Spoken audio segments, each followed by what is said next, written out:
But the bottom line is we're not out of this yet. We still remain some concerns, particularly with respect to the bands of rain that are going to be coming through the state and the potential impact that that could have on some of our watersheds, including in the White Mountains area north, and I believe Commissioner Burak will speak to that.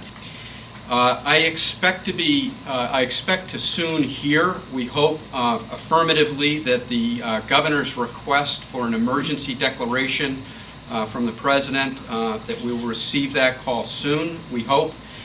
Critical to that is that first and foremost, local public safety officials track their expenses related to the preparedness and response to this emergency. Don't question at this point whether you should track it or not. Just track those expenses. There's no guarantee at this point that there will be reimbursements, but we can't get the reimbursements without you tracking those expenses. I'd like to mention the same for individuals, and perhaps Commissioner Savini from Insurance Department will talk about this, but local individuals must track expenses that they've had damage to their home. They should be taking pictures and video of any damage that they have. The next thing I just want to say is that we are at a particularly vulnerable period here in between people hunkering down last night and getting out today to look at damage, whether you're a business owner or you're a property owner.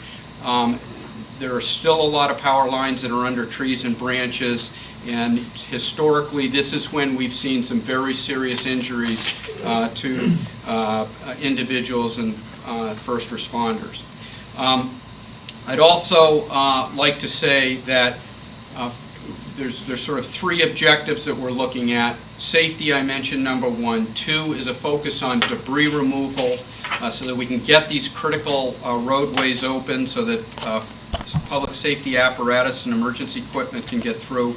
And number three, that we do whatever we can here in government and the public sector to support the private sector utility response to restoration, which is critical from this point forward.